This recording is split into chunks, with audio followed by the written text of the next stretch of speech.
मेरे प्यारे बच्चों, लाइव हो गया ना बेटा? ठीक है। मेरे प्यारे बच्चों, आप सभी को नमस्कार। क्या हाल है? जीवन कैसा बीत रहा है आपका? जी जी जी, बढ़िया। Good morning, good morning. Morning नहीं बे, गुड इवनिंग ढक्कन। और सुनाओ यार, क्या हाल है? यही टूट रही भाई भाई। गोवा का ट्रिप कैसा रहा? बढ़िया रहा भाई।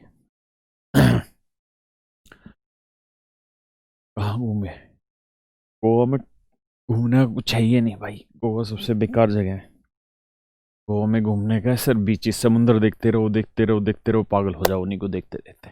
इसलिए मज़ा नहीं आया जितना सोच के गए थे गोवा को लेके। गोवा वाहियात जगह लगी अपने को तो। उससे बेटर तो उत्तर भारत है। हैं?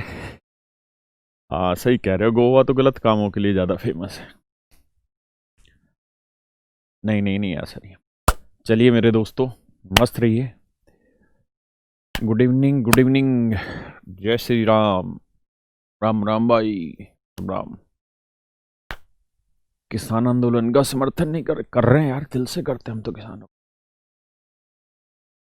अपना है 31 तारीख का मैच है, उसकी कर रहे हैं प्रैक्टिस। तो कल प्रैक्टिस की थी, सारा शरीर टूट रखा यार। तो आओ मेरे दोस्तों, आगे बढ़ते हैं। कोऑर्डिनेट ज्योमेट्री हम बिल्कुल नए तरीके से सीख रहे हैं। ये हम प्रैक्टिस कर रहे हैं। जितने भी क्वेश्चंस आए हैं आज तक, तो अब करीबन 40 एक क्वेश्चन रह गए हैं। 30 आज की क्लास में हो जाएंगे, बाकी बचेंगे वो 10 से 10 12 सवाल, 14 सवाल बचेंगे इसके अलावा। वो कल की क्लास में हो जाएगा। फिर मैंने CHSL 2020 जो अभी हुआ था हमारा लास्ट टाइम पे, जो लास्ट CHSL था, उसकी भी सारे क्वेश्चन पेपर ना हमारे पास हैं। तो उसमें से हमने असेंबल करा लिए हैं इसके कोऑर्डिनेट ज्योमेट्री के जितने भी क्वेश्चन हैं, उन सारे क्वेश्चंस को। तो उन सारे क्वेश्चंस को कलेक्ट कर रहे हैं और आपको वो भी यहीं पे बैचेज में कराएंगे, सो दैट आपको मज़ा आ जाए पढ़ने में। कोऑर्डिनेट ज्योमेट्री कैसा भी सवाल आपका बचे नहीं। लेकिन आज हम जब प्रैक्टिस कर रहे होंगे तो क्वेश्चन की थोड़ी स्पीड बढ़ा देंगे। कारण क्या है कि जो क्वेश्चन हमने, देखिए, कॉन्सेप्ट मैंने पढ़ा दिया था शुरुआत में चीज़ों का बेसिक लेवल पे। उसके बाद मैंने क्वेश्चन की प्रैक्टिस करानी स्टार्ट की। तो जो जो क्वेश्चन बार बार रिपीट हो रहे हैं, उन क्वेश्चन को थोड़ा जल्दी जल्दी करते चले जाएंगे। जहाँ थोड़ा सा नया क्वेश्चन होगा, कॉन्सेप्ट हल्का सा नया होगा, वहाँ हम टाइम लेके समझते चले जाएंगे। समझ गए मेरी बात को? तो शुरू करें भैया? है जी। 31 तारीख का है।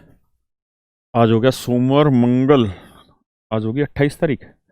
28 का सोमवार, 29 का मंगल, 30 का बुध, 31 को फिर तुम्हारी छुट्टी रहेगी। नहीं, तुम्हारे बैच की तो छुट्टी नहीं रहेगी, तुम्हारा तो रात को 8 बजे दिन में मैच।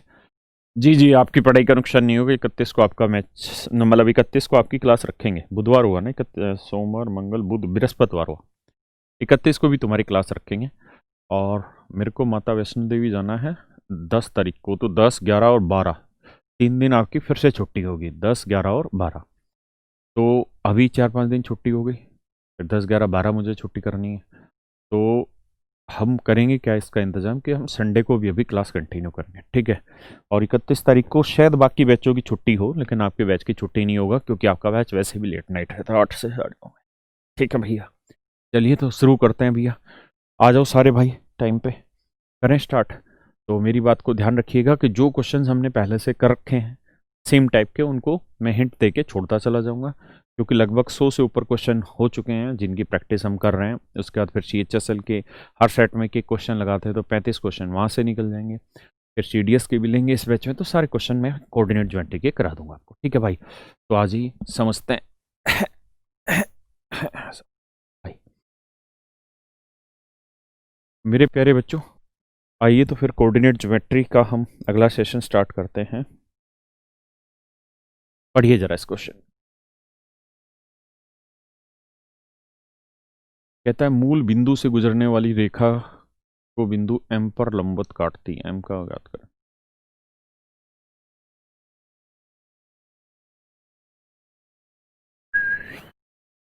देखिए यार,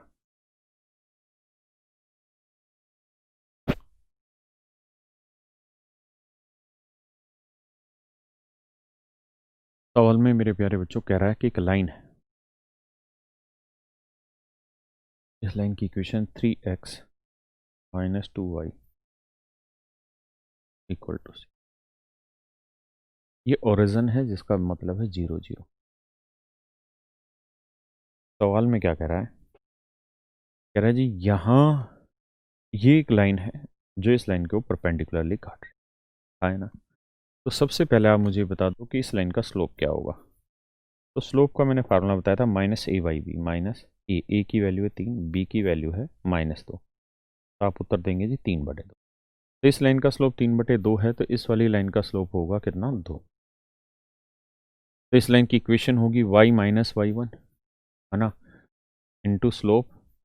ये 3/2 प्लस का था तो ये माइनस का हो जाएगा, -2/3 x - x। माइनस करोगे 3y -2x, इधर उधर लाओगे तो 2x प्लस 3y बराबर 0। आया ना। पहली बात तो ये, एक बार आप इतनी बात समझे, फिर मैं दूसरे तरीके से भी इसे एक्सप्लेन करता हूँ।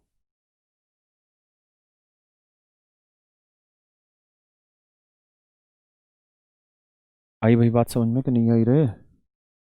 अब आपको याद होगा कि मैंने आपको ये भी समझाया था कि जब भी आप किसी लाइन के परपेंडिकुलर कोई लाइन बनाते हैं, किसी लाइन के लंबवत कोई लाइन खींचते हैं, तो उस लाइन की इक्वेशन वही रहती है जो ओरिजिनल के, बस बीच का साइन बदलते हैं।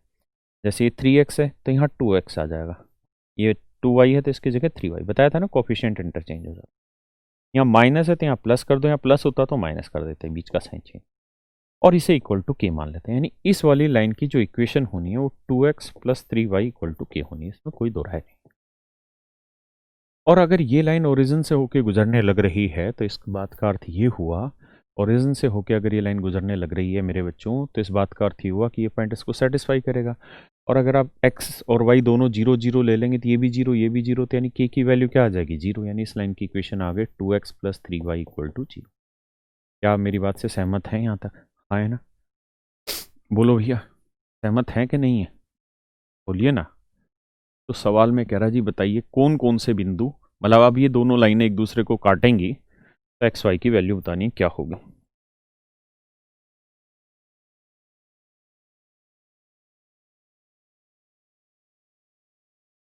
अब एक बात बताइए, मैं क्या करूं यहाँ से?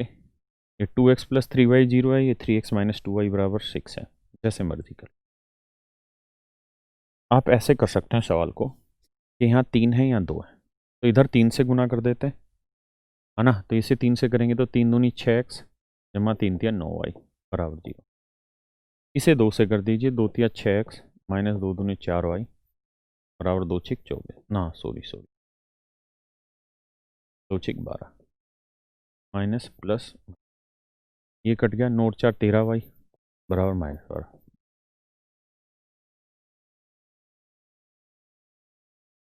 y की वैल्यू -12/13। तो अब ऑप्शन में देखते हैं, -13 ऐसी कम तैसी दो ऑप्शन -12/13, यानी y की वैल्यू आपको रखनी पड़ेगी यहाँ पे। तो 2x की वैल्यू होगी -3y और y की वैल्यू है जी -12/13, है ना, -3y। तो माइनस माइनस तो प्लस होगा और 2 से काटेंगे 6 आएगा, 6 18/13, तो x की वैल्यू +18/13। तो ये बी ऑप्शन हमारा आंसर देगा। यानी इन दोनों इक्वेशन को सोल्व करके जो एक्स वाई की वैल्यू आ रही होगी वो कुछ और नहीं, इन दोनों के पॉइंट ऑफ इंटरसेक्शन के वर्टेक्स आने लग रहे होंगे। क्या मेरी बात समझ पाए? हाँ है ना? ठीक है जी। एक तरीका ये भी हो सकता था कि मैं इन पॉइंटों को इस इक्वेशन में सेटिस्फाई कराता, क्योंकि ये वाला पॉइंट इस लाइन के ऊपर तो है ही, लेकिन अगर दो पॉइंट सेटिस्फाई हो जाते तो दिक्कत आती। दूसरा ये कि फ्रैक्शन वाली चीज़ है तो थोड़ा सा मुश्किल होता सवाल को करने में। हाँ है ना? बढ़े आगे।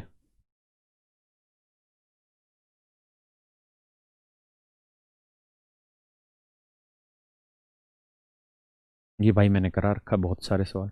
इन दो पिंटों को जोड़ने वाली लाइन वाई एक्स द्वारा किस अनुपात में विभाजित होगी, आप आसानी से कर लेंगे।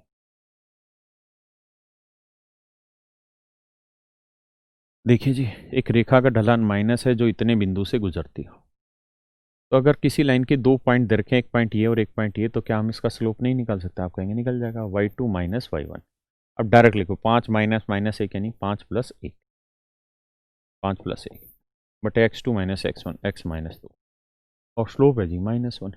आया ना? तो क्रॉस करेंगे तो ये 6 आया, ये -x+2 आया, आया ना। तो x की वैल्यू आ गई जी -4, पक्का। और यही पूछा होगा हमसे, x का मान बताओ, तो आंसर आ गया जी -4। है ना, पक्का। वैसे भी हमें समझना था, ये 5 और एक 6 आ गया, तो -1 लाने के लिए तो नीचे -6 करना होगा, तो -6 कब आएगा, जब x की वैल्यू -4 लें। ठीक है ना। आइए जी, कहता है जी reflection of the point 4 -x in the origin, origin से इसका रिफ्लेक्शन क्या होगा, तो बताया था ओरिजन से जब भी रिफ्लेक्शन ढूंढो तो साइन चेंज कर दो, 4 है तो -4 और 6 -6 है तो +6। C option is your correct answer. आइए जी,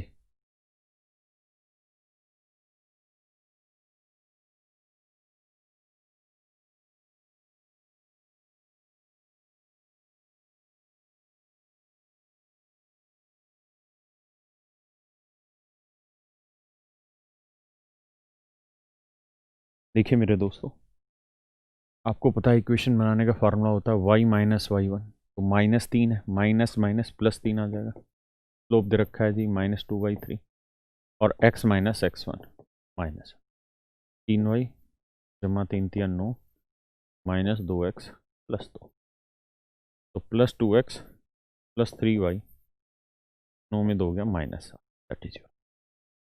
अरे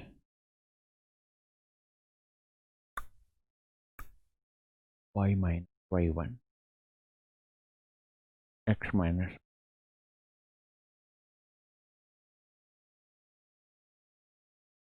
2x +3y, यार गड़बड़ कहाँ कर रहे हैं हम। उस रेखा का समीकरण क्या होगा जिसका ढलान -2/3 है और जो बिंदु 1 -3 से होकर गुजरती है, तो y माइनस वाई वन, ठीक है जी, तो स्लोप x माइनस x1, सही है जी। 3y 3×3 = 9, x -+2, तो -2x इधर है, प्लस का इधर है, 9 उधर गया तो -7, बिल्कुल ठीक है यार। 2x +3y = -7 ही इसकी इक्वेशन बनेगी। यही मेरे प्यारे बच्चों इसकी इक्वेशन बनेगी, ऑप्शन गलत है। इंग्लिश हिंदी गलत नहीं कोई।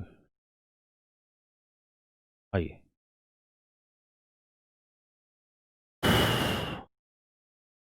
करिए भाई, इसको सोल्व करिए।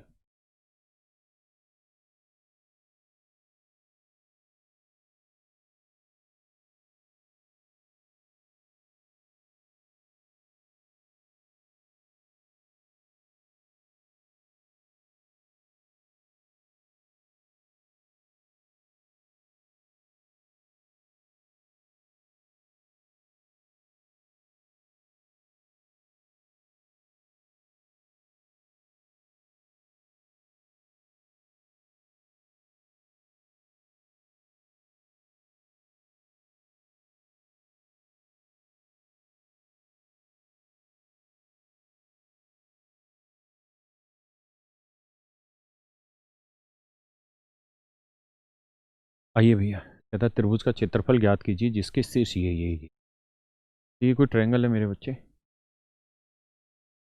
एक तो ओरिजिन है शीर्ष, है ना, एक तो ओरिजिन हो गया भाई, 0 0 तो ओरिजिन पे ही आता है। एक पॉइंट दे रहा है 8 0,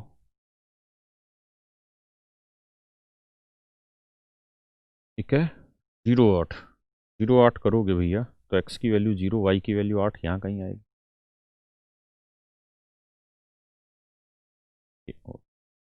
और एक पॉइंट है बी है 5 0, तो 5 यहाँ 0।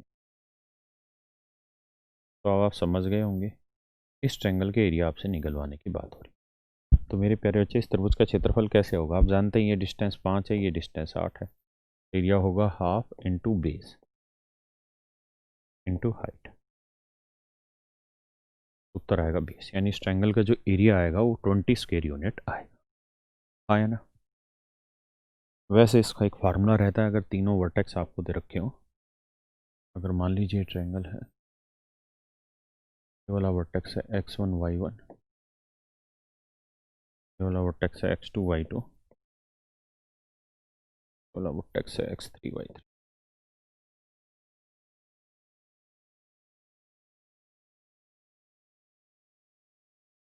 अगर पूछे एरिया बताइए ट्रायंगल का, एरिया ऑफ ट्रायंगल, त्रिभुज का क्षेत्रफल क्या दे रखा हो जी आपको? अगर त्रिभुज के तीनों शीर्ष आपको दे रखे हो, अगर त्रिभुज के तीनों शीर्ष आपको दे रखे हो तो एरिया कैसे?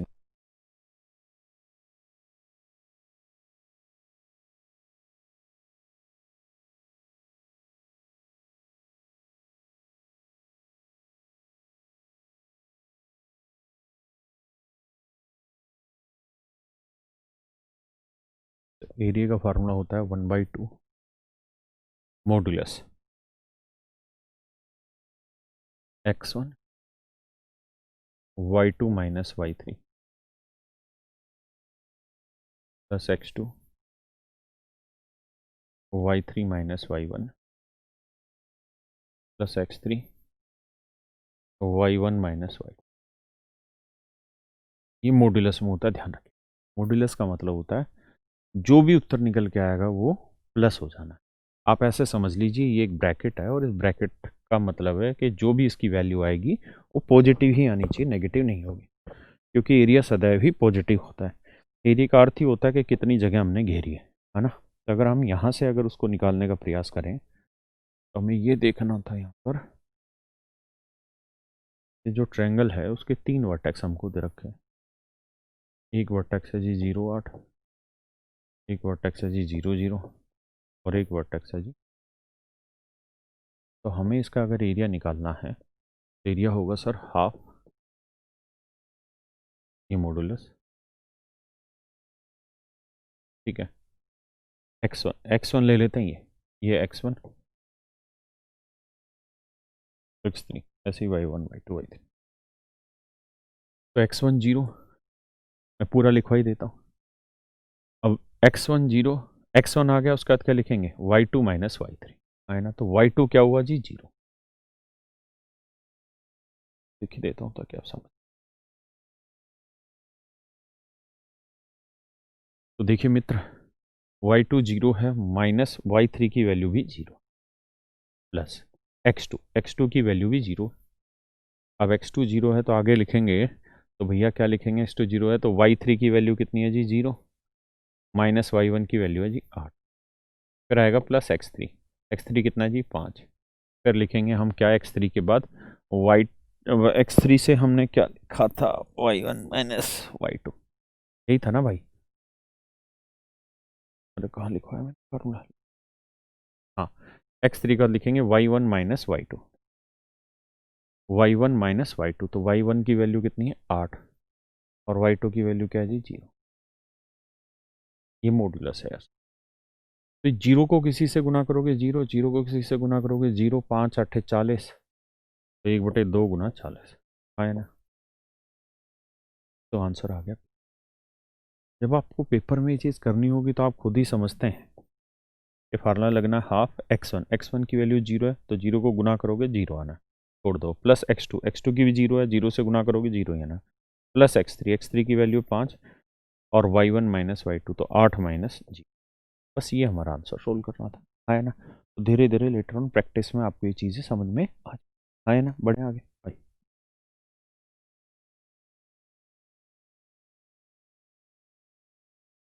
ऐसे ही ग्राफ बना के दे दिया, कहा इस रेखा का ढाल क्या है, पॉजिटिव है नेगेटिव है क्या है, बताना आपको।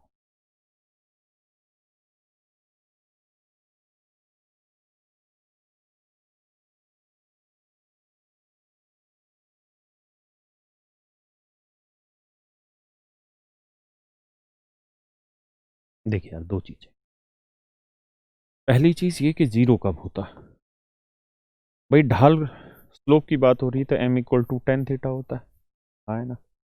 तो थीटा की वैल्यू जब 0 डिग्री होगा तभी tan 0 0 होता है, और 0 डिग्री तब होगा जब ये एक्स एक्सेज ये वाई एक्सेज है तो कोई लाइन इसी के ऊपर लेट जाए, इसी के ऊपर लेट जाएगी तो कौन हम कह देंगे 0 बना या 180 बना, है ना। उस केस में ढाल 0 हो सकता है, तो ये मेरा आंसर नहीं हो सकता। अब आते हैं जी अगले पॉइंट पे, ये जी इन्फिनिटी कब हो सकता है या अनडिफाइंड कब हो सकता है अपरिभाषित, तो वो हो सकता है 90 डिग्री पे, क्योंकि 10-90 डिग्री अनडिफाइन होता है। 90 तब जब लाइन ऐसे बन रही है, तो ये लाइन ऐसे भी नहीं बन रही है, इसका मतलब हम ये भी कह देंगे कि ये अनडिफाइन भी नहीं। अब बचा पॉजिटिव नेगेटिव, तो हमको ये पता है कि अगर ये यहीं तक एंगल रहता तो थीटा पॉजिटिव 90 से 90 होता, अगर इससे बढ़ा चला गया तो मतलब थीटा की वैल्यू 90 से बड़ी चली गई, 90 से बड़ी चली गई मतलब 10 सेकंड क्वाड्रेंट में चला गया। और ट्रिग्नोमेट्री में आपने पढ़ा है कि सेकंड क्वाड्रेंट में 10 पॉजिटिव नहीं होता, केवल साइन और कोसिकेंट पॉजिटिव होता है, 10 नेगेटिव होता है।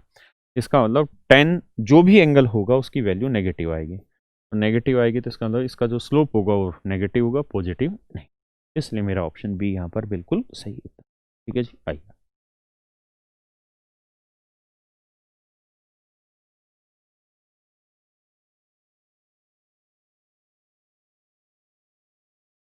कह रहा जी रेखा Y X, Y equal to X, Y equal to X है कोई इक्वेशन, कहता है इस ये किस पॉइंट से होके गुजरता है, तो ये तो उस पॉइंट से होकर गुजरेगा जहां एक्स और वाई दोनों की वैल्यू आपस में बराबर होगी, आए ना। तो क्या यहाँ बराबर है? नहीं है।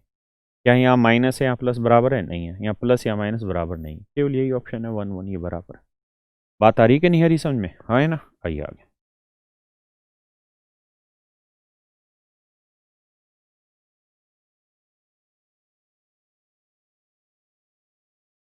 भैया सवाल में गलती,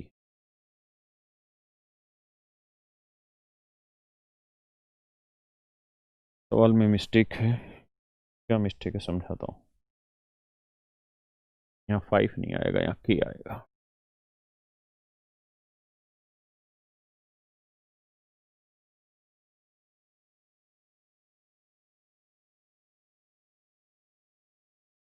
यहाँ के कहता है जी 2 और 0 is the solution of linear equation दे।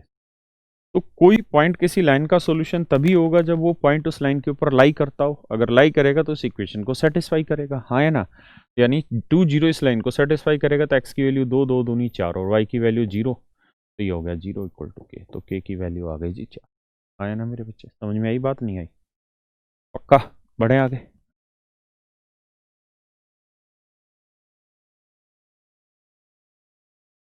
तरह लेखा y इक्वल टू 3x किस बिंदु से हमेशा गुजरेगी, y इक्वल टू 3x किस बिंदु से हमेशा गुजरेगी।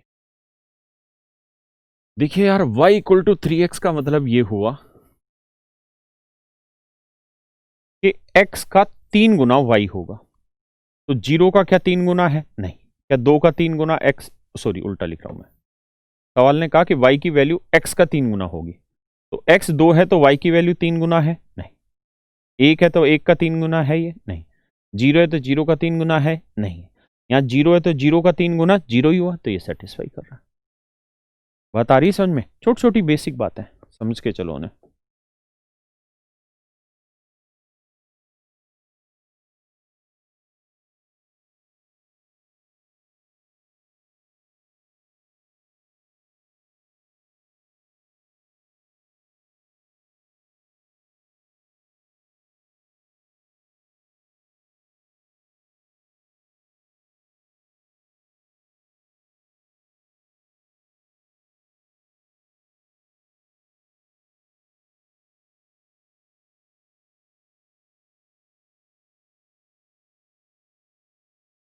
देखिए जी फोर्थ क्वाड्रेंट है, सवाल ने कहा फोर्थ क्वाड्रेंट, फोर्थ क्वाड्रेंट ये वाला होता है, तो कहता है एक्स एक्सिस से 6 यूनिट दूर, यानी एक्स एक्स यहाँ है, इससे 6 यूनिट दूर यानी यहाँ, यानी ये डिस्टेंस 6 यूनिट है, इसका मतलब वाई एक्सिस वाली जो डिस्टेंस है वो 6 आएगी।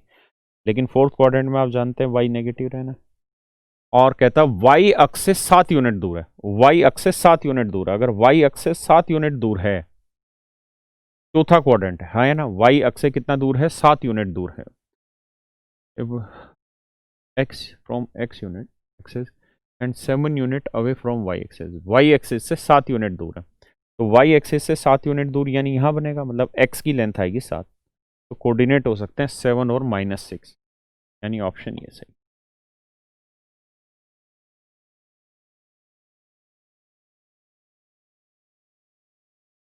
क्लियर है भाई? आइए आगे।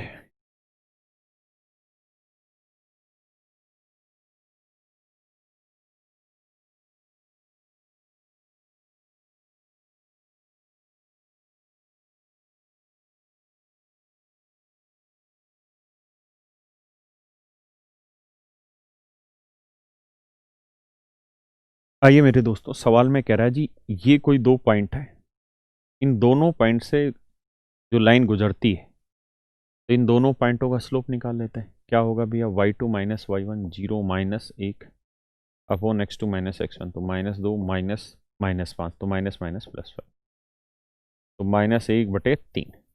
इसका मतलब इन दोनों पॉइंटों से होके जो लाइन गुजरेगी उसका स्लोप है -1/3, हाँ है ना। तो इसी लाइन के पैरेलल ना परपेंडिकुलर एक दूसरी लाइन है, कहता है उसका स्लोप बताओ, तो इस लाइन का स्लोप इतना है, तो दूसरे वाली का स्लोप नेचुरल है 3 होगा भाई, तभी तो प्रोडक्ट -1 आएगा। तो आंसर आएगा जी 3, बी ऑप्शन हमारा सही, हाँ है ना।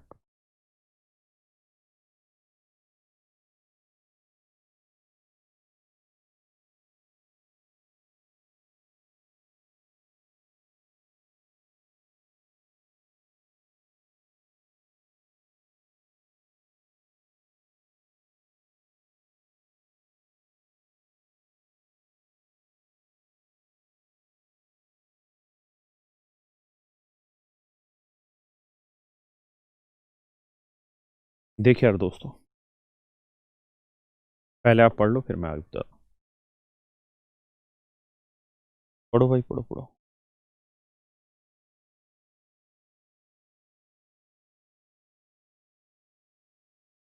कहानी मित्र ये है, समझने का प्रयास करिएगा।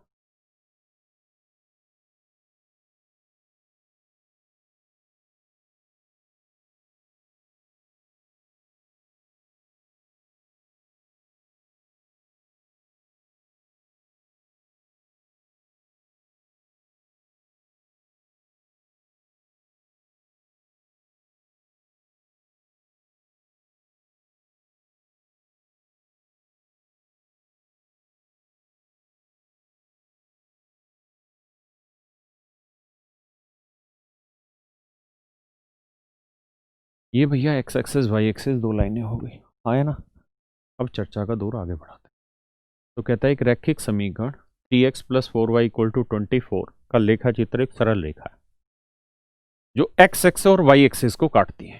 तो मेरे बच्चों ये जो लाइन है 3x plus 4y equal to 24, ये एक्स एक्सिस को कहाँ काटेगी? तो आप कहेंगे सर एक्स एक्सिस का मतलब होता है y की वैल्यू 0, तो y की वैल्यू 0 रखोगे तो 3x बराबर 24, तो x की वैल्यू 8 आ गई, यानी एक्स एक्सिस को ये काटेगी 8 शून्य पर।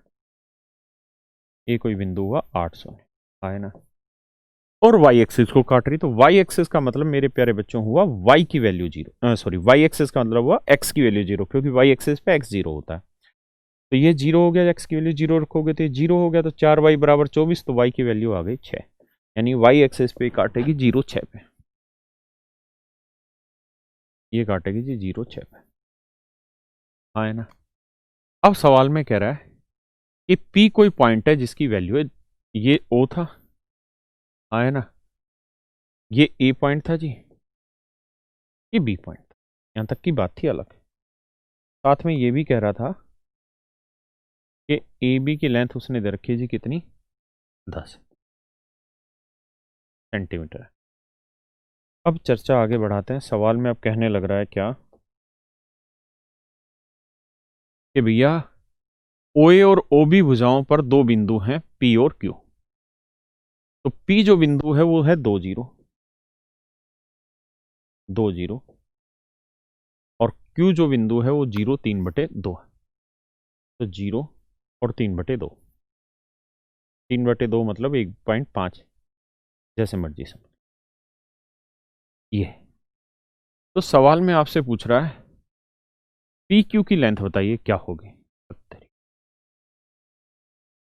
भाई कुछ है ही नहीं सवाल में, आपके हिसाब से देखोगे तो कोर्स है। यार ये बताओ, ये लेंथ यहाँ से यहाँ तक की कितनी आ गई? आप कहेंगे जी 2 आ गई। ये लेंथ यहाँ से यहाँ तक की कितनी आ गई? 3/2 आ गई। हमसे पी क्यू पूछ रहा है, हमें तो इस चीज़ की ज़रूरत ही नहीं थी किसी की, है ना। तो पी क्यू कैसे निकालें? तो आप कहेंगे जी निकल जाएगा पी क्यू की वैल्यू। पी क्यू की वैल्यू पूछ रहा है ना, आइए पी क्यू पूछते हैं। तो पी क्यू की जो लेंथ होगी वो होगी मेरे बच्चे क्या, भाई राइट एंगल ट्रायंगल है, पाइथागोरस थ्योरम लगा दो, 2 का वर्ग होगा जमा 3/2 का वर्ग करोगे तो 9/4 का वर्ग होगा, है ना। 4 का वर्ग 16, नहीं में 25, 25/4, 25/4 मतलब 5/2। यानी पी क्यू की लेंथ हो जाएगी भाई 2.5 है। ये मेरा आंसर। पता नहीं सवाल ने ऐसा क्या चाहा था, इतना बड़ा लिख दिया। चलो समझ तो गई। मैं सोच रहा था इसके एरिया वेरिया की चर्चा करना चाह रहा है।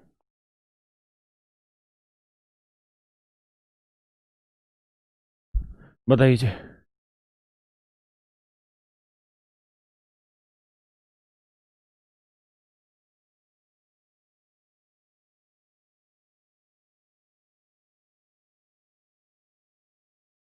करो भैया, करिए करिए। तेरी यार।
बड़े भाई आ गया ये।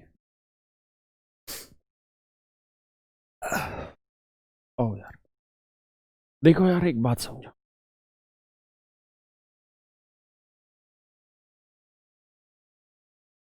एक बात समझिए।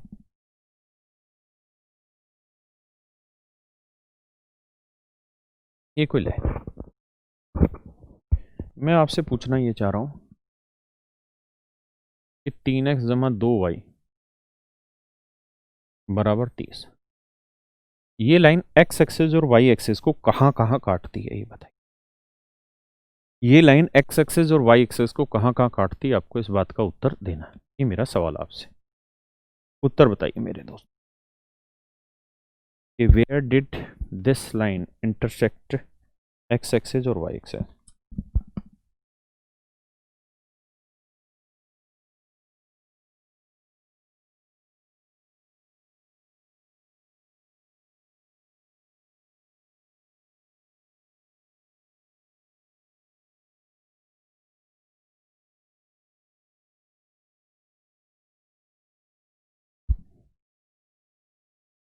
आइए जी, समझिए मेरे बच्चों। हम ये देख लेते हैं यार x एक्सिस को कहां काटेगी और y एक्सिस को कहां काटेगी, यही मैंने आपसे सवाल में पूछा। तो x एक्सिस का मतलब है y की वैल्यू 0 और y एक्सिस का मतलब है x की वैल्यू 0, उल्टा होता है, समझते हैं ना। तो अगर y की वैल्यू 0 लेंगे तो ये 0, 3x बराबर 30, तो x 3x 30, तो x की वैल्यू आ गई 10। और अगर x बराबर 0 तो 2y 30, तो y की वैल्यू 15। समझ रहे हैं कि नहीं समझ रहे हैं? यानी एक पॉइंट तो हुआ 10 शून्य, ये वाला पॉइंट 10 शून्य, और एक पॉइंट हुआ 0 15। तो यही आपसे पूछा गया था, मैंने जो सवाल आपसे पूछा अभी कि भाई ये लाइन x एक्सिस और y एक्सिस को कहाँ काट रही है ना। वैसे मैं इसका एक शॉर्टकट तरीका आपको डिस्कस करना चाह रहा हूँ, और वो ये है कि जब भी आपसे ऐसा पूछा जाए कि कोई लाइन x एक्सिस और y एक्सिस को कहाँ काटेगी, इंटरसेप्ट को कहाँ काटेगी, मतलब x एक्सिस y एक्सिस को कहाँ काटेगी, तो उसका तरीका है कि यहाँ पे एक बना दो। क्या बना दो? एक बना। तो 30 के बटे 30 को हर एक के बटे ले आओ, तो 30 से इधर भी भाग दो, इधर भी भाग दो, इधर भी भाग दो। ऐसा करने से होगा क्या कि यह तो आ जाएगा x बटे 10, यह आ जाएगा y बटे 15 और बराबर आ जाएगा ये। यानी अगर आप यहाँ पर एक ले आते हैं मेरे बच्चों, अगर आप यहाँ पर एक ले आते हैं तो जो y के नीचे वाली वैल्यू आई वो y इंटरसेप्ट आई, मतलब y अक्ष को ये लाइन 15 यूनिट पे काटेगी, और जो x की नीचे वैल्यू लिखी आई वो x इंटरसेप्ट आई, मतलब x एक्सिस को ये लाइन 10 यूनिट पे काटेगी। तो सीधा सीधा ऐसे सोल्व कर लिया करो, यहाँ पे एक बना दिया करो। एक बनाने के लिए जो y के बटे आए उतनी दूरी पे ओरिजिन से y पे काटेगी, और जो x के बटे आया उतनी दूरी पे ओरिजिन से x को काटेगी। उम्मीद है मुझे कि आपको मेरी बात समझ में आई हो, आया ना। अब आगे आता है, अब यही सवाल था तो मैं क्या करता, एज ए स्टूडेंट मैं यही काम करूंगा। यहाँ पर 108 से इधर भी भाग दे दो, या मैं नीचे लिख देता हूँ, चलो लिख देता हूँ 108, और यहाँ पे भी 100 तेरी तो है, और यहाँ पे भी। तो गौर से देखिए, 9 से काटेंगे 12 आया, 12 निम में 108, और 12 से काटेंगे 9 आया। तो मैं इस बात को ऐसे लिख सकता हूँ ना कि x बटे 12 प्लस y बटे -9, कोई बुराई तो नहीं है इसमें, बराबर है। आप कहें हाँ सर कोई बुराई नहीं है, क्योंकि इसका अर्थ ही ये है, यहाँ माइनस लगा दो तो समझ ही रहे हो ना, इस माइनस को यहाँ लगा लो, यहाँ लगा लो, यहाँ एक ही बात है। तो अगर मैं कहूँ कि ये लाइन को कहाँ काट रही है, तो आप आसानी से बता देंगे कि y को -9 पे, तो -9 तो इधर आएगा, यानी यहाँ पे काट रही होगी, यानी ये जो लेंथ है ये -9 है, यानी ये 0 -9 पॉइंट होगा। और x को 12 पे काट रही है, मतलब यहाँ कोई पॉइंट होगा 12 शून्य, ये लेंथ है जी 12। अब पूछ रहा है जी ये वाली लेंथ बताओ, तो निकाल देंगे भाई कैसे, 9 12 15 ट्रिपलेट होता है, तो हाइपोटेन्यूज बना राइट एंगल ट्रायंगल का, तो यानी 15 यूनिट इसके इंटरसेप्ट की लेंथ था।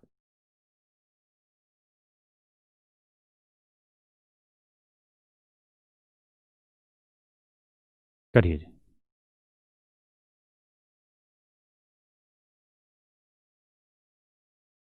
क्या तरीका है भैया, सबको दो से देखो, इक्वेशन है 7x - 3y बराबर 2, कह रहा है एक्स एक्सिस को किस बिंदु पे काटेगी, तो एक्स एक्सिस का मतलब y की वैल्यू 0, तो ये 0 कर दोगे, तो ये 0 हो जाएगा, तो 7x बराबर 2, तो x की वैल्यू 2/7, x की वैल्यू 2/7 निकल गई है ना।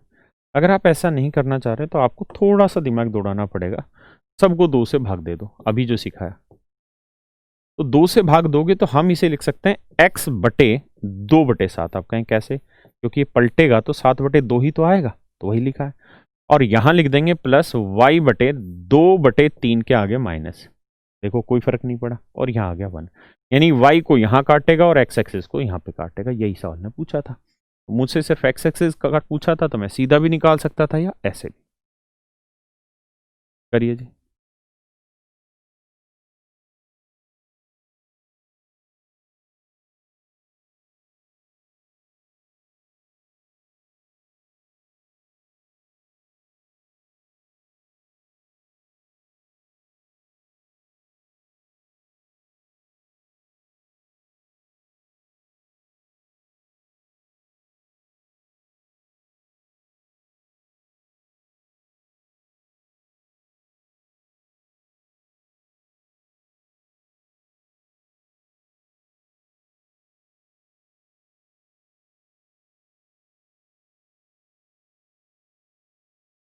देखिए जी,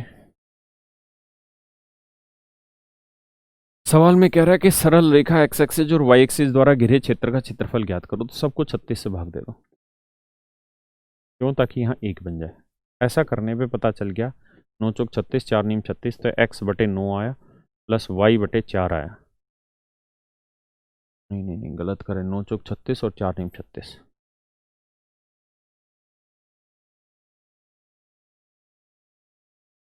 x बटे 4 आया और y बटे 9 आया, बराबर 1।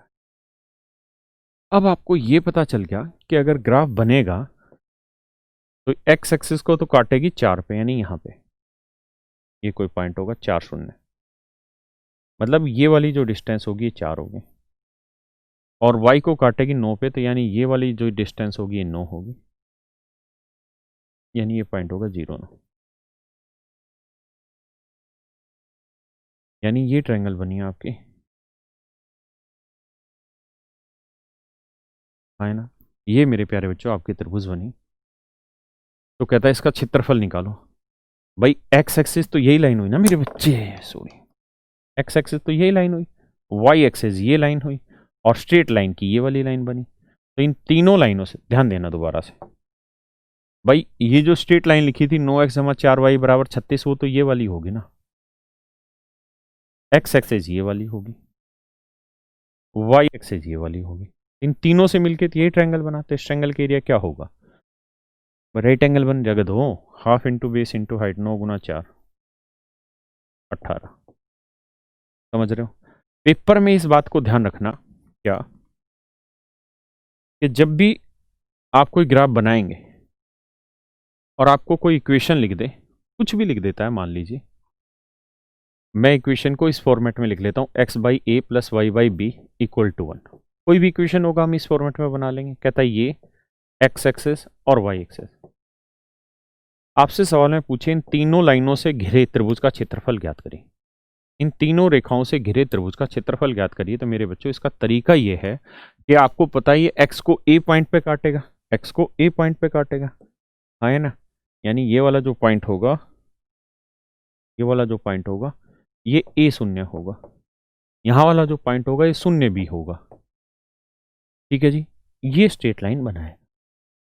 ठीक है जी, पक्का। ये आपका x एक्सेस हो गया, ये आपका y एक्सेस। तो इन तीनों रंगों से मिलके कोई फिगर बनेगी तो यही वाली फिगर बन रही होगी, हाँ है ना। अब इस फिगर का एरिया निकालना होगा तो सूत्र हो जाएगा हाफ इंटू ए इंटू बी, यही एरिया बनेगा। तो आप सीधा सीधा ध्यान रखिएगा कि जब भी ये वाली इस टाइप की कोई इक्वेशन बन जाए, एक्स एक्सिस और वाई एक्सिस, और इन तीनों से मिले फिगर का एरिया पूछे, तो आपको सीधा लिखना है हाफ इंटू एक्स के बटे वाली वैल्यू इंटू वाई के बटे वाली वैल्यू, बस इस डायरेक्ट आपका एरिया आ जाएगा, हाँ है ना। यानी x intercept half into x intercept into Y intercept, पक्का।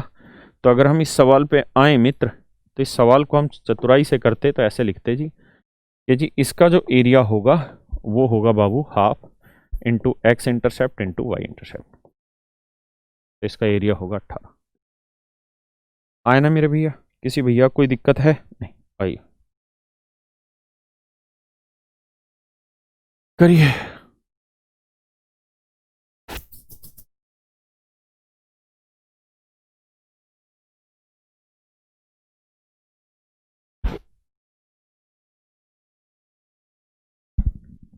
करो भाई।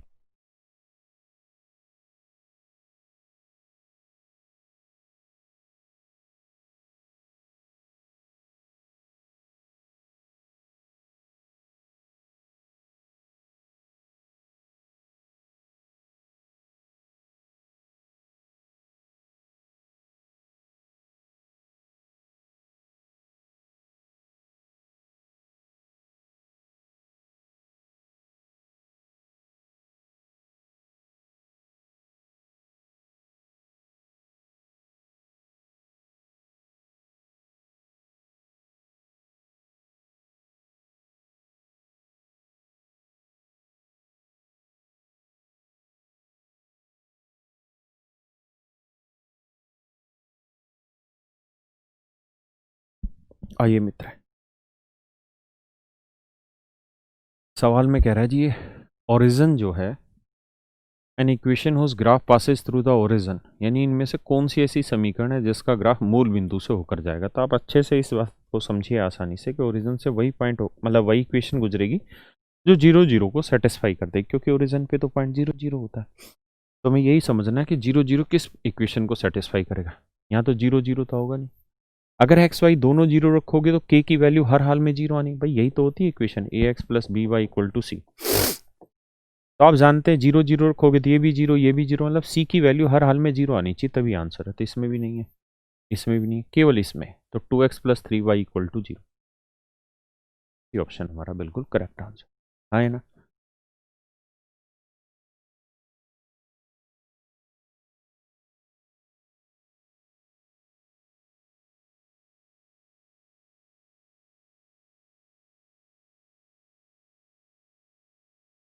देखिए यार, ये एक्स एक्सेस है, वाई एक्सेस, अगर सवाल में कह रहा है कि x इक्वल टू के का मतलब कोई कांस्टेंट वैल्यू हो सकती है, जैसे मान लीजिए मैंने x इक्वल टू 2, तो मैं कहूँ x इक्वल टू 2 का ग्राफ बताइए कहाँ होगा। तो हमें ये देखना होता है x की वैल्यू 1 यहाँ है, 2 यहाँ है, 2 है यहाँ, तो इस 2 के पैरेलल मतलब यहाँ से एक लाइन ऐसे खींच देते हैं 2 के ऊपर परपेंडिकुलर, ये वाला जो ग्राफ होगा ये x इक्वल टू 2 का है ना। तो x इक्वल टू कोई भी कांस्टेंट दे रखा होगा तो उसका ग्राफ हर हाल में हमेशा ही y एक्सिस के पैरेलल होगा, है ना, y एक्सिस के पैरेलल होगा। वहीं अगर y इक्वल टू मान लो 1 है, इसका ग्राफ पूछो तो y1 कहाँ होगा, यहाँ, तो इसका ग्राफ यहाँ चला जाएगा। तो y इक्वल टू कॉन्स्टेंट का ग्राफ हमेशा ही x एक्सिस के पैरेलल होता है और x इक्वल टू कॉन्स्टेंट का ग्राफ y एक्सिस के पैरेलल होता है। तो हमारे सवाल में y एक्सिस का पैरेलल हो गया line making positive acute angle, नहीं हटाओ, ये line parallel to y axis, D हमारा ऑप्शन हो। सेट है, मामला समझ रहे हो भैया।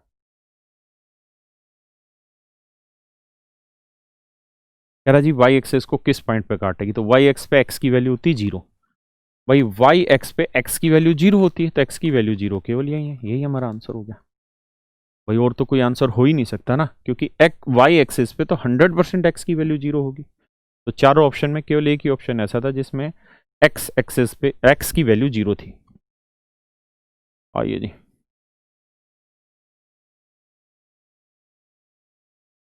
सवाल में कह रहा है जी x इक्वल टू 9 इस लाइन के जब काटेगा तो किस पॉइंट पे मिलेगा। तो ये तो श्योर हो गया कि इस लाइन पे जब काटेंगे तो वहां x वाले पार्ट की वैल्यू 9 होगी और y वाले पार्ट की वैल्यू निकालनी है, तो x वाले पार्ट की वैल्यू 9 केवल यही है, तो ये मेरा आंसर आ गया। अरे हाँ है ना भाई, एक बात खुद समझ के देखो, कहता है जी ये कोई लाइन होगी, इस लाइन की इक्वेशन है, ये मान लीजिए कोई लाइन होगी 25x प्लस 75y बराबर 225।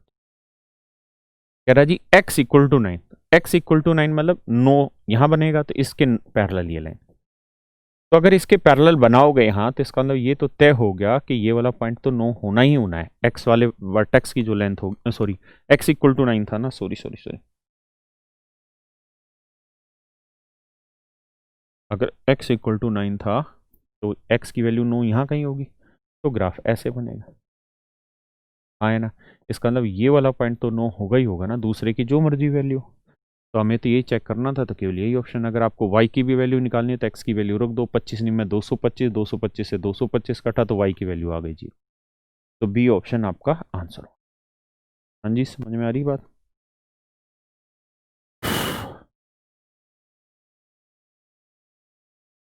बताओ जी,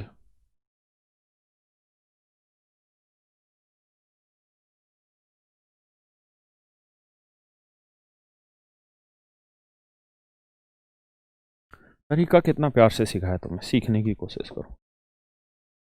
6 को इधर भी बटे कर दो, इधर भी बटे कर दो, इधर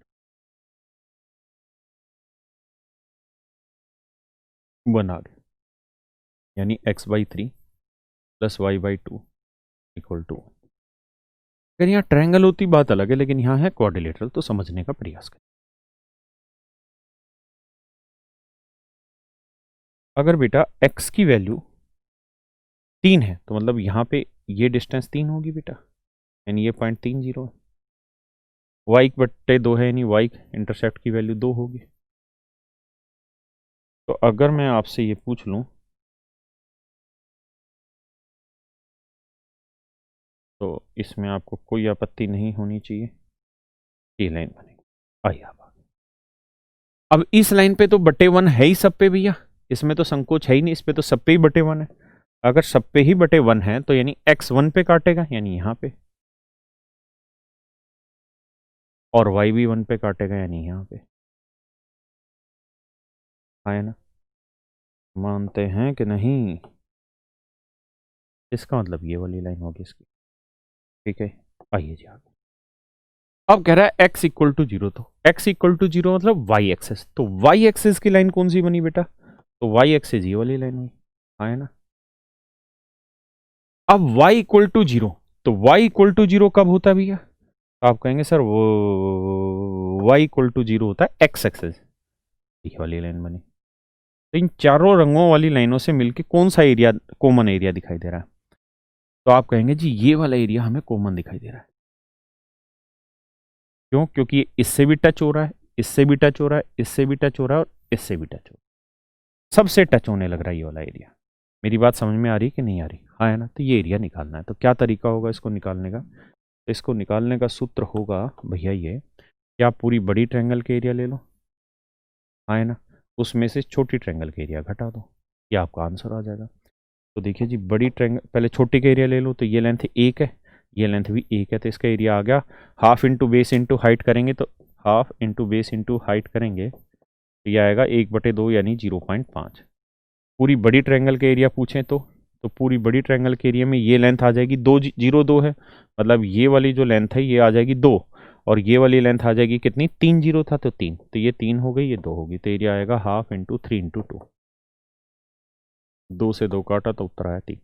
तो पूरी बड़ी ट्रायंगल का जो एरिया है वो 3 है, छोटे वाली ट्रायंगल का एरिया 0.5 है, तो 3 में से 0.5 घटाएंगे तो बीच वाली जो क्वाड्रिलेटरल बना है इसका एरिया कितना आया भैया, 2.5, और यही आपसे पूछा हुआ कि बेटा इसका एरिया बताइए क्या होगा, तो आंसर होगा जी 2.5। हाँ है ना? बढ़े आगे, आइए।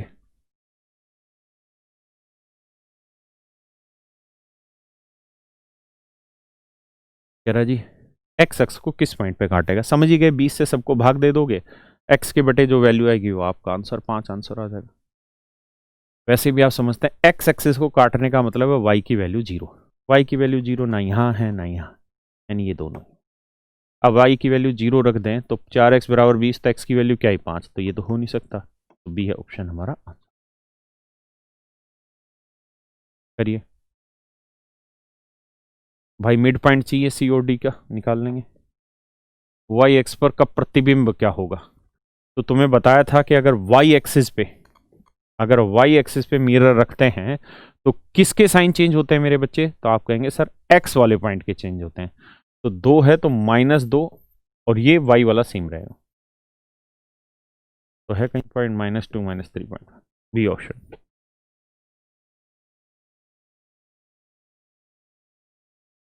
कहता है एक्स एक्सिस पे, तो एक्स एक्सिस पे किसके चेंज होते हैं मेरे बच्चे? तो एक्स एक्सिस पे किसके चेंज होते हैं भाई? वाई के, तो -1, और ये चेंज होना -4, कहीं है मेरा डी ऑप्शन इज।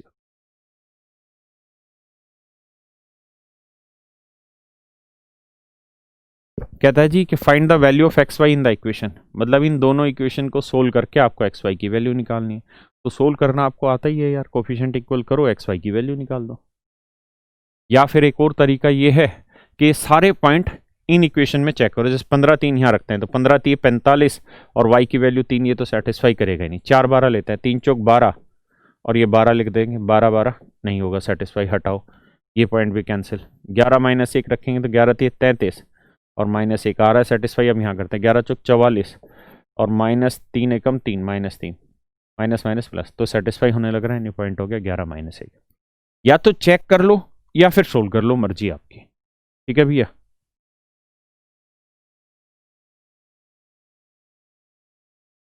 कहता जी दो रेखाओं का ढाल, एक बार करो इसे, मैं समझा देता हूं।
देखिए यार मेरे बच्चे, प्रयास करिए समझने का सवालों को।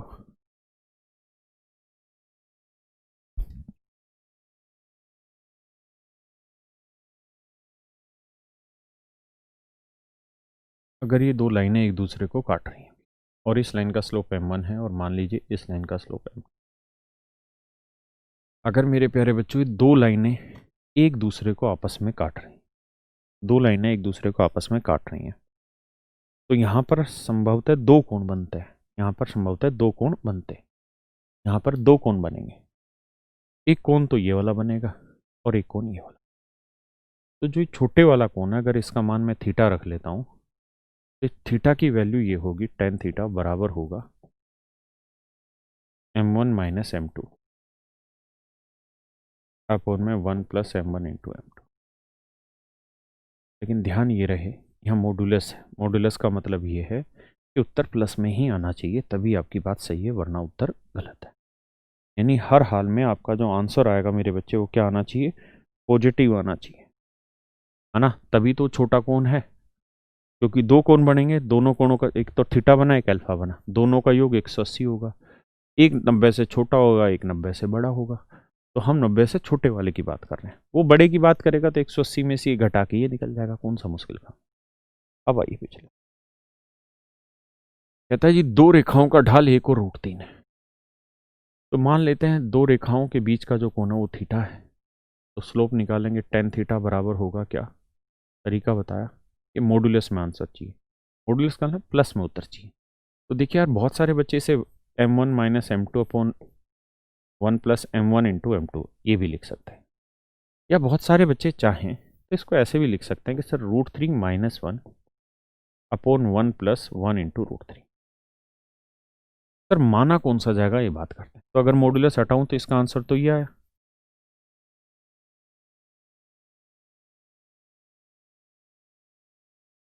ये आया। कौन सा सही है? तो ये वाला सही है। क्यों? क्योंकि √3 की वैल्यू एक से बड़ी होती है और एक में से एक से बड़ी वैल्यू घटाएंगे आंसर नेगेटिव आएगा, यानी ये चीज़ गलत, क्योंकि मॉडुलस में उत्तर प्लस का आना है। हाँ है ना? तो आप ऐसे भी करें तब भी आपको फाइनली आंसर ये लिखना होगा कि बड़ा आगे छोटा पीछे, ताकि आपका नेगेटिव आंसर ना रहे। तो आप शुरुआत से ही आदत डाल लीजिए कि बड़ा आगे लिखो छोटा स्लोप पीछे। तो tan थीटा की वैल्यू आई दोस्त √3 माइनस 1, और ये 1 प्लस √3, इसे मैं √3 प्लस 1, ये मेरा आंसर। अब आप याद करिए कि tan में ये वैल्यू कहाँ आई आपके सामने। तो आप जानते हैं कि भैया साइन 15 डिग्री की वैल्यू, ये चीज़ें याद करनी पड़ेगी बॉस, रहती थी √3 माइनस 1 अपॉन 2 √2। कोस 15 डिग्री की वैल्यू भी पढ़ाई थी √3 प्लस 1 बाई 2 √2। ये दो वैल्यूज में आए ना, तो ये tan 15 है, तो यानी थीटा की वैल्यू 15 डिग्री आ गई, मतलब दोनों लाइनों के बीच का स्लोप 15 डिग्री है, मतलब कोण 15 डिग्री। यही आपसे सवाल में पूछा हुआ है ना? करिए।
कहता है उस रेखा का समीकरण क्या होगा जो बिंदु -1 और 2 बिंदु 4 और -3 से होकर गुजर। तो बेटा इक्वेशन निकालने का फार्मूला है क्या? पहले स्लोप निकाल लो, वो रहता है जी y2 minus y1 upon x2 minus x1 -5/4। यही है ना भाई? हैं, ये क्या कर रहे हो तुम? 4 माइनस माइनस 1 4 और 1 5 आया ना, ये आया -1। तो स्लोप का निकालने का फार्मूला होता है y माइनस y1, इसी पॉइंट को ले लो माइनस, फिर स्लोप आ गया जी -1, x minus x1, minus minus plus, -x -1, इधर लाओगे -x का प्लस y, उधर जाएगा प्लस x प्लस y की वैल्यू 1। तो बी ऑप्शन हमारा।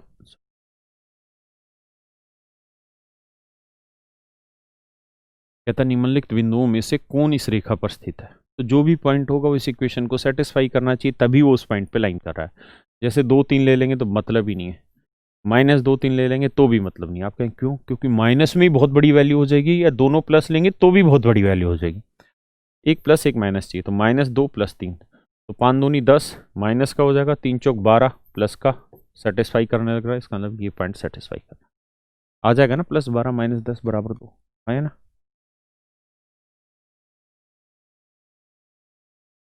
ढलान क्या है बताओ भैया, ढलान क्या है? भैया फार्मूले तुमको सिखाए हम, -a/b होता है स्लोप, x का कोफिशिएंट है 2 और y का कोफिशिएंट है -5, यानी इस लाइन का स्लोप आ गया 2/5। A option is your answer.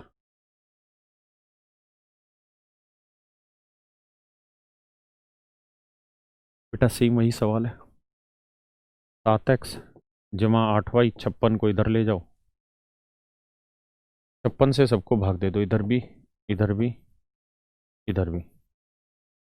7×8 = 56, तो x/8, 8×7 = 56, तो y/7 बराबर 1।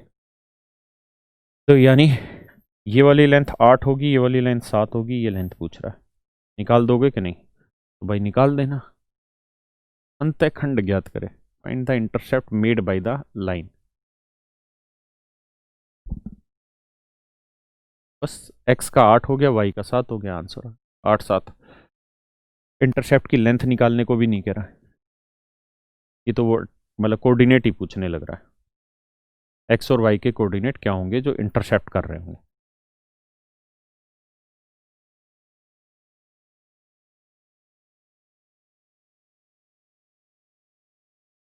कहता है if there are 4 lines in a parallel line in a plane sorry, then what can not be the number of point intersecting of this line. तो यार देखो 4 लाइनें 0 point पे इंटरसेक्ट मतलब कर सकती हैं, इसमें देर नहीं है, क्योंकि चारों पैरेलल हो जाए तो एक पे भी।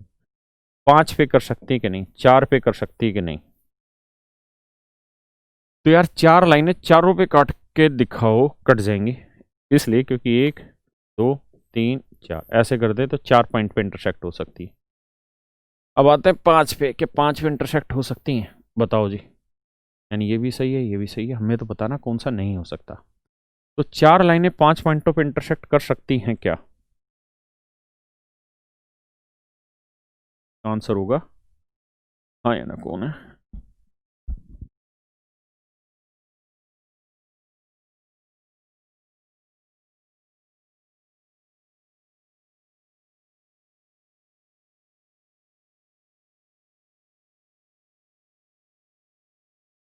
देखो यार करना क्या है, एक लाइन ये हो गई, एक लाइन ये ले लो, एक लाइन ऐसे 3 और एक 4, तो कितने पॉइंट हो गए? 1 2 3 4 5, तो 5 पॉइंट पे भी काट सकती है, तो ये भी ठीक होगा, यानी 7 बच गया, ये हमारा आंसर नहीं होगा। क्लियर है भाई? चलिए करिए मेरे बच्चे सवाल को। इससे पहले एक कॉन्सेप्ट सिखा दो। मान लो यार, मान लो मेरे बच्चों, ये कोई ट्रायंगल है, मुझे इसका एरिया निकालना। तो अगर मुझे इसके तीनों वर्टेक्स दे रखे हो तब तो एरिया निकालना आसान है, हमने सीखा है, हाँ है ना? बोलो।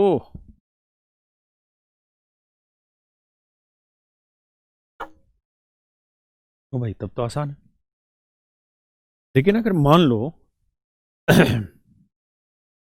हमें तीनों लाइनों की इक्वेशन दे रखी हो फिर करना हो तो कैसे करें? तो आप एक बात समझेंगे कि सर तब करना मुश्किल हो जाएगा इन सवालों को, लेकिन फिर भी करना हो तो कैसे करें। जैसे ये कार्टेशियन प्लेन है, हाँ, और मान लीजिए ये कोई ट्रायंगल है, मुझे इसका एरिया निकाल।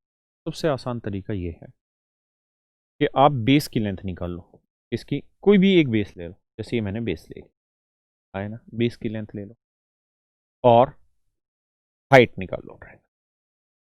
यानी एरिया निकालने के लिए एक बेस की लेंथ की जरूरत होती है और एक हाइट की जरूरत होती है। बेस की लेंथ निकल के आ गई, हाइट निकल के आ गई, सीधा सीधा हमारा एरिया आ जाएगा half into base into height. शायद मैं ये उतने अच्छे तरीके से आपको बात समझा नहीं पा रहा हूँ, क्योंकि ये बात आप सवालों के थ्रू समझोगे तो ज़्यादा आसानी से और मज़े से समझ पाएगी। आइए तो सवालों करिए एक बार इस सवाल।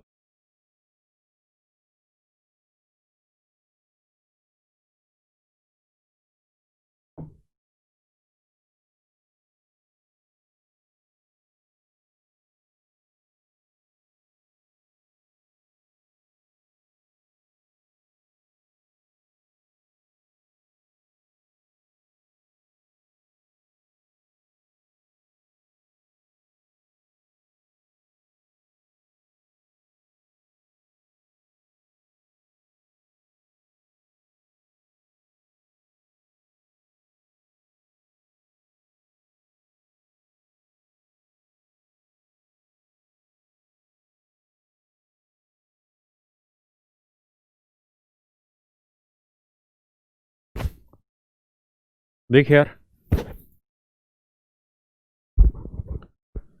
The area of the triangle form by the graph of this equation is this.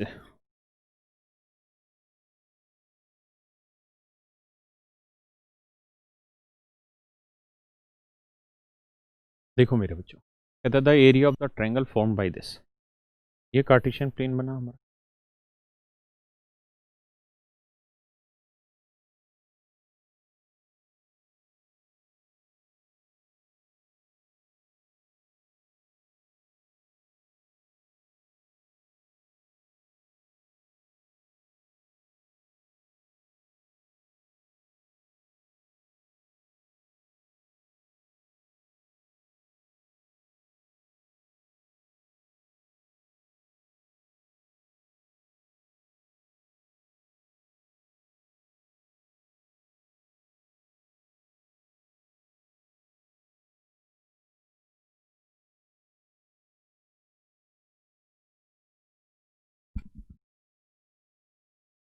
बच्चों एक सेकंड।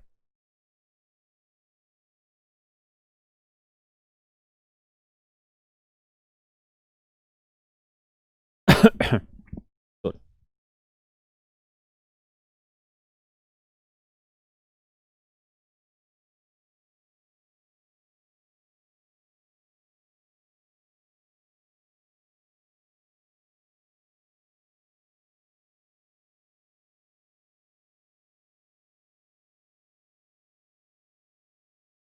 देखिए यार मेरे दोस्तों, the area of the triangle form by the graphs of the equation x equal to 0, ये x एक्सिस y एक्सिस का graph है जी। अब कह रहा है जी ये तीन लाइनें, एक x इक्वल टू 0, एक 2x plus 3y equal to 6 और x plus y equal to 3। x equal to 0 का मतलब हुआ मेरे बच्चे y एक्सिस। y एक्सिस क्या हुआ जी? y axis. तो हमें सबसे पहले ये देखना है कि ये लाइन, यानी जो ट्रायंगल बनेगी, जो भी ट्रायंगल बनेगी उसकी एक लाइन y एक्सिस है। भाई x इक्वल टू 0 का अर्थ हुआ मेरे प्यारे बच्चों y एक्सिस। तो यानी ये वाली लाइन भी y एक्सिस को काटेगी और ये वाली लाइन भी y एक्सिस को काटेगी। तो हम सबसे पहले ये देखते हैं कि y एक्सिस को ये लाइनें कहाँ काट रही है। तो y एक्सिस मतलब x की वैल्यू 0, तो x की वैल्यू 0 रखेंगे तो 3y बराबर 6, तो y की वैल्यू क्या है? 2 है ना। यानी ये जो लाइन काटेगी ये काटेगी 0 2। इस लाइन को देखते हैं कि x की वैल्यू 0 तो y की वैल्यू 3 है ना। इसका मतलब मैं ये कह सकता हूँ कि एक तो ये 2 0 पे काटेगी, ध्यान देना मेरे शब्दों पे, एक तो 0 2 पे काटेगी और दूसरी लाइन काटेगी 0 3। इसका मतलब मेरे प्यारे बच्चों, मेरी शब्दों को ध्यान से समझना कि भाई ये वाली जो लाइन है ये y एक्सिस को यहाँ काटेगी और ये वाली लाइन y एक्सिस को यहाँ काटेगी। आप कहें कैसे? तो y एक्सिस का मतलब x इक्वल टू 0 और x इक्वल टू 0 उसने डायरेक्ट दे रखा है। तो अगर आप x की वैल्यू 0 लेते हैं तो y की वैल्यू क्या आती है? ये निकल के आ गया। अब हमें ये पता चल गया कि लाइनें, इस वाली इक्वेशन की लाइन ऐसे यहां से जा रही होगी, हो सकता है वो ऐसे जा रही हो, ऐसे जा रही हो, या और ऐसे जा रही हो। कैसे जा रही हो हम ये नहीं जानते, लेकिन जाएगी यहां से, ये पता चल गया। हाँ है ना। ऐसे ही इस वाली इक्वेशन की जो लाइन है ये हमें पता चल गया इस पॉइंट से होके जा रही है, हो सकता है वो ऐसे जाए, ऐसे जाए, ऐसे जाए, कैसे जाए ये नहीं जानते, लेकिन जाएंगी इसी पॉइंट से होके, ये हमें पता चल गया। अब मान लीजिए हो सकता है ऐसे जा रही हूं दोनों, तो आपस में कहां मिल रही होंगी ये कैसे डिसाइड किया जाए? तो इसका तरीका कि इन दोनों इक्वेशन को सोल्व कर दो। दोनों को सोल्व करोगे तो पता चल जाएगी कि कहां पे मिल रही है। तो सोल्व कैसे करें, वो भी सोल्व करते हो। भाई सोल्व करने का तरीका है क्या, सबको इसे 2 से गुना कर दो, तो ये तो है ही 2x जमा 3y बराबर 6। इसे 2 से गुना करोगे तो 2x जमा 2y बराबर 2 तिया 6 आए ना। सॉरी, ये कितना था, 3y बराबर 6, और ये 2x जमा 2y बराबर 3। बहुत बढ़िया। अब माइनस कर लेते हैं, तो ये कट जाएगा बेटा। जब ये कट जाएगा तो 3 में से 2 गया y बचा, और 6 में से 6 गया 0, यानी y की वैल्यू आ गई 0। है ना। अब y की वैल्यू 0 है तो y की वैल्यू 0 इस इक्वेशन में रख देते हैं, तो y की 0 रखेंगे तो x की वैल्यू क्या निकल के आ जाएगी, 3। तो इसका मतलब इन दोनों इक्वेशन को सोल्व कर रहे हो तो x की वैल्यू 3 आएगी और y की वैल्यू 0 आएगी। इस बात का अर्थ ये बना कि दोनों जो लाइनें हैं, ये जो दोनों लाइनें हैं, ये इस पॉइंट पे आके एक दूसरे को काट रही होगी, इस पॉइंट पे आके एक दूसरे को काट रही होंगी, इस पॉइंट पे आके एक दूसरे को काट रही होंगी। तो वो पॉइंट क्या है वो निकाल लेते हैं, यानी 3 जीरो पे काट रहे होंगे। तो ये कोई पॉइंट होगा 3, तेरी तो यहाँ कोई पॉइंट होगा 3 जीरो, इस पे दोनों आपस में मिल रही हो, ये वाली भी और ये वाली, दोनों इस पे आके मिल रही है ना। तो ये बना आपका y एक्सिस, ये बना ये वाली लाइन, और ये वाली लाइन बनी दूसरे वाली, है ना। ये तीनों लाइनों से मिलके ये वाला ट्रायंगल बना। तो आपसे सवाल में इस वाले ट्रायंगल की एरिया जानना चाह रहा है, क्या होगा। एक बार आप समझिए, फिर मैं इसे आगे दौड़ा के बताता हूँ समझा के।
आओ जी मित्रों, सॉरी माफ।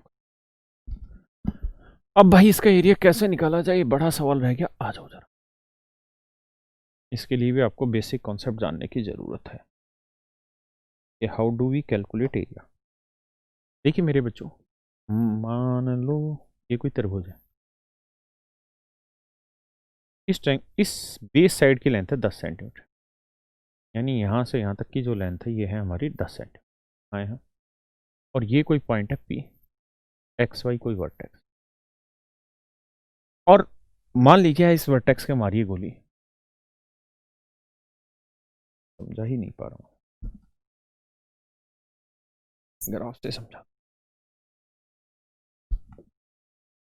ये एक्स एक्सिस वाई एक्सिस है मेरे भाई। मान लीजिए ट्रायंगल ऐसे बनी, ये वाला पॉइंट है जी 1 0, ये वाला है जी 8, और ये वाला जो पॉइंट है ये है मेरे बच्चों 4 12। अब मैं कह रहा हूँ जी इस ट्रायंगल का एरिया बताइए निकाल के क्या होगा। तो मेरे प्यारे बच्चों आप ऐसा कहेंगे कि देखिए सर, हमें ये बात पता है यहाँ से यहाँ तक कि ये लेंथ है 1, ये लेंथ है 8। इसका मतलब ये वाली जो लेंथ है ये 8 में से गई, कितनी बची 7। ये वाली जो लेंथ है मेरे दोस्तों, ये लेंथ कितनी आई 7। अगर ये लेंथ 7 है, अब ये 12 है, तो बेटा ये बताओ यहाँ से जो एल्टीट्यूड डालेंगे हम इसके ऊपर, उस एल्टीट्यूड की लेंथ कितनी आएगी। यहाँ से जो ये एल्टीट्यूड डालेंगे इस एल्टीट्यूड की लेंथ कितनी आएगी। तो आप कहेंगे देखिए सर, इस ये है x और ये है y, तो y वाले एल्टीट्यूड की लेंथ है 12, मतलब यहाँ से लेके यहाँ तक की लेंथ है 12, तो ये लेंथ आ गई जी 12। हाँ है ना मेरे प्यारे बच्चों, ये लेंथ कितनी है 12। तो इस ट्रायंगल के एरिया क्या होगा, हाफ इंटू बेस हो गया 7 इंटू हाइट हो गई 12। 2 6 12 7 6 42 आंसर। हाँ है ना। लेकिन मान लीजिए यही ग्राफ ऐसे बना रहे,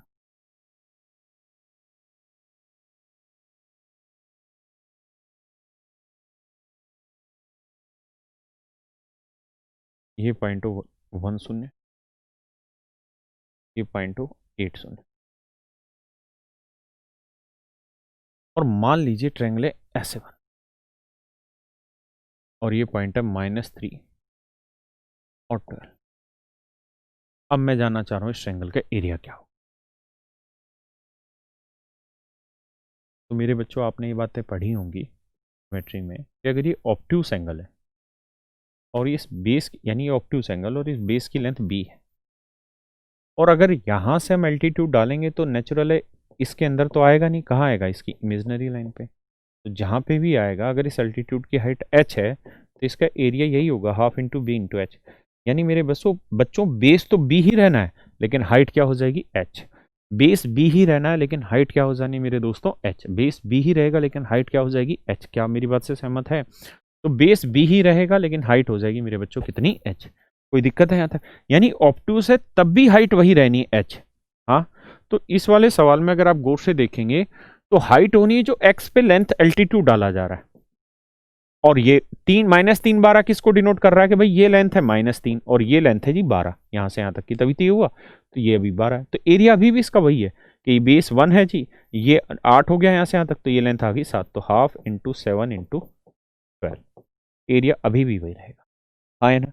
सेम यही चीज वाई एक्सिस पे बने तो भी। तो हमारे वाले सवाल में क्या हो रहा है कि ये ऑब्ट्यूस एंगल है, ये ऑब्ट्यूस एंगल है। हाँ है ना। तो आप ये बताइए यहाँ से यहाँ तक की लेंथ कितनी है 2, और यहाँ से यहाँ तक की लेंथ कितनी है 3। तो मेरे प्यारे बच्चों यहाँ से यहाँ तक की लेंथ कितनी है 1, पक्का। अब ये बताइए 3 0 है, अगर ये पॉइंट 3 0 है, अगर ये वाला पॉइंट 3 0 है, अगर ये वाला पॉइंट 3 0 है मेरे दोस्तों, तो इस 3 0 का मतलब यहाँ से यहाँ तक की हाइट है 3। इसका मतलब यहाँ से अगर हम एल्टीट्यूड डालेंगे इधर इमेजनरी लाइन पे, ऐसे करके, समझ पा रहे हो ना, एल्टीट्यूड डालेंगे इस पे तो उसकी लेंथ होगी 3। तो ये एल्टीट्यूड खिंचा जरूर बाहर है लेकिन माना इसी ट्रायंगल का जाएगा, तो इसका एरिया होगा हाफ इंटू बेस हो गया 1 और हाइट हो गई 3, तो 3/2 मेरा आंसर हो गया।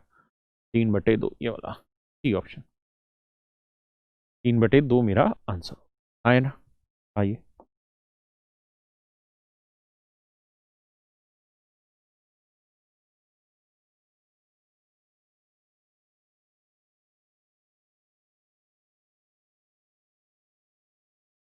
मुझे लगता है आसानी से सोल्व कर लोगे भाई।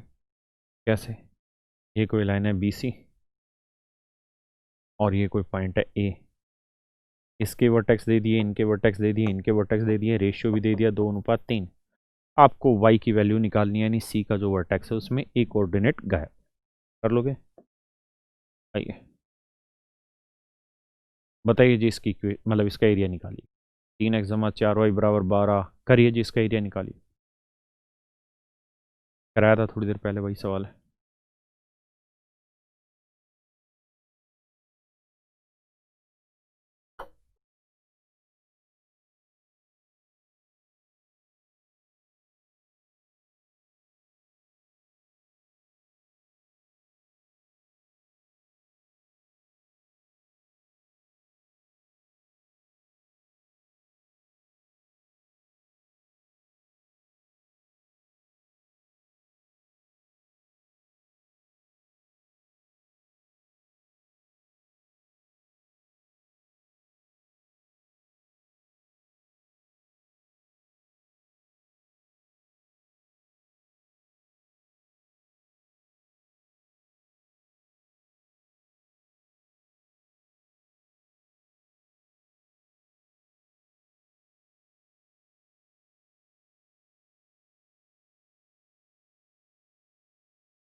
बढ़े भैया, आइए देखिए जी।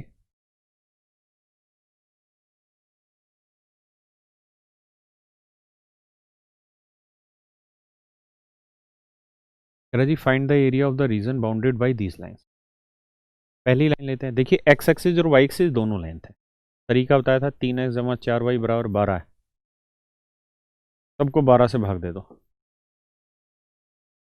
ऐसा कर देने से फायदा ये होगा आपको, x बटे 4 तेरी 2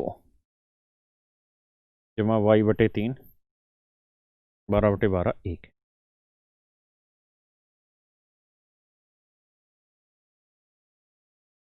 तो x का 4 y का 3 आए ना, x का 4 y का 3 रखोगे तो x का 4 होगा यहाँ कहीं 4 शून्य, और y का 3 यहाँ कहीं होगा 3 शून्य 0 3।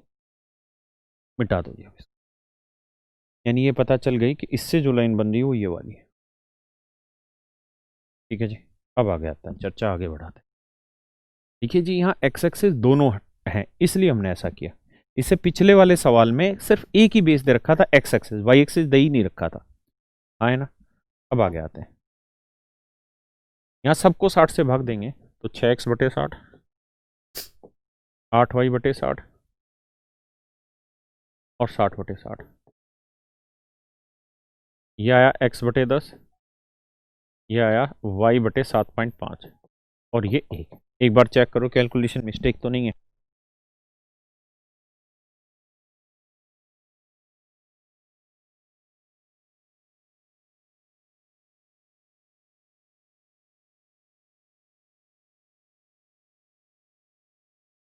अब हमको ये पता चल गया कि ये 10 पॉइंट होगा, यानी एक पॉइंट होगा यहाँ 10 0 और एक पॉइंट होगा जी यहाँ 0 और 7.5। ऐसा ही है ना जी। अगर हम यहाँ से लाइन मिलाएं तो ये लाइन ऐसे मिलेगी। ठीक है भैया, अब चर्चा का दौर आगे लेके चल। अब एक्स एक्सेस और y axis, x equal to 0 मतलब वाई एक्सेस और y equal to 0 x axis. तो बेटा एक बार ध्यान दो मेरी बात पे, ये वाली लाइन होगी वाई एक्सेस, आए ना, ये वाली लाइन होगी एक्स एक्सेस, पक्का। अब उसने पूछा क्या हमसे, उसने पूछा एक्स एक्सेस ले लिया जी, वाई एक्सेस ले लिया जी, ये वाली लाइन 8x जमा ना 6x जमा 8y बराबर 60 ले लीजिए, 3x जमा 4y बराबर 12 ले ली। तो इन सबसे मिलके जो एरिया बना वो तो ये वाला बना। तो हमें इस वाले ट्रायंगल का मतलब इस वाले पोर्शन का एरिया निकालना है ना। तो इसका पोर्शन का एरिया कैसे निकाला जाए, तरीका बताया था, ऐसा सवाल पीछे किया था। पूरी बड़ी ट्रायंगल का एरिया ले लो, उसमें से छोटी का एरिया घटा दो। कैसे निकाले एरिया जरा ध्यान दें।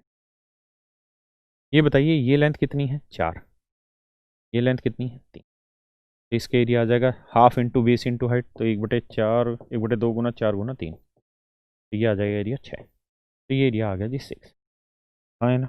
पूरे बड़े की अगर हम बात करें, ये पूरी बड़ी लेंथ है 10, ये पूरी बड़ी लेंथ है जी 7.5, तो एरिया आ जाएगा हाफ इंटू 10 इंटू 7.5, 2 5 10, ये आएगा 37.5। तो ये जो एरिया आया मेरे प्यारे बच्चों, ये जो एरिया आया ये आया 37.5, ये जो एरिया आया ये आया 37.5, ये एरिया आया 37.5, ये एरिया आया 37.5, ये एरिया आया 37.5, 37.5। इसमें से ये 6 वाला एरिया घटा दें तो बचा कितना 31.5। तो मेरे प्यारे बच्चों ये इसका एरिया है ना। देखिए यार हमेशा क्या होना है, अगर एक्स एक्सिस और वाई एक्सिस दोनों दे दें, या पहले इसको समझो दूसरे पेज पे बताता हूं क्या, कि अगर एक्स एक्सिस भी दे दे सवाल में एक लाइन, दूसरी लाइन किसी ट्रायंगल की वाई एक्सिस दे दे, और तीसरी कोई इक्वेशन दे दे A X plus B Y equal to C, तो 100% ये एक राइट एंगल ट्रायंगल होगी, चाहे वो ऐसे बन रही हो, है ना,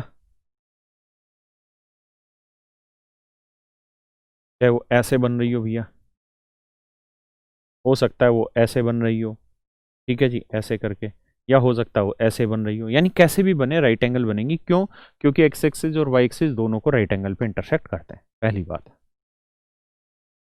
दूसरी बात,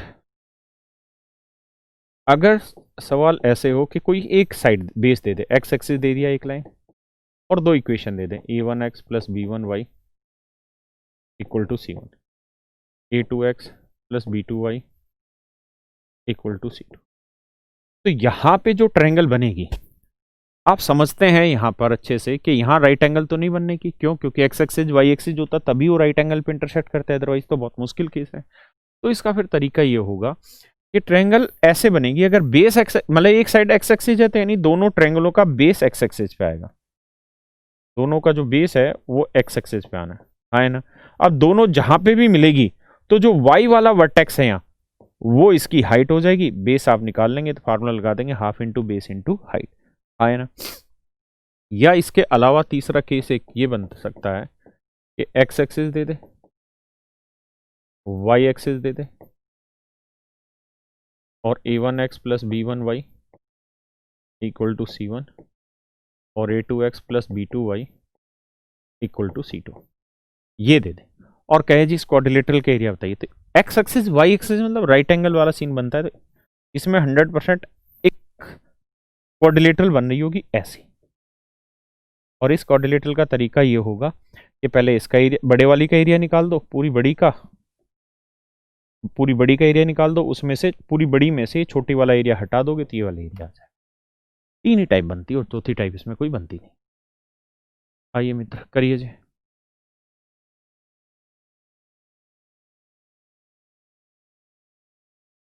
देखिए यार, कोई हल नहीं, नो सॉल्यूशन। तो नो सॉल्यूशन कब होता है? जब a1 upon a2 parallel line हो, बराबर हो b1 अपॉन b2 के, but not equal to c1 upon c2। तो देखिए यार, a1 की वैल्यू है 2, a2 की वैल्यू है 6, b1 की वैल्यू है माइनस की और b2 की वैल्यू है -12, है ना। माइनस से माइनस 2 3 6, 3 चौक 12, तो भैया k की जो वैल्यू आएगी वो आएगी 4। ये मेरा आंसर, सी ऑप्शन। ठीक है, करिए जी।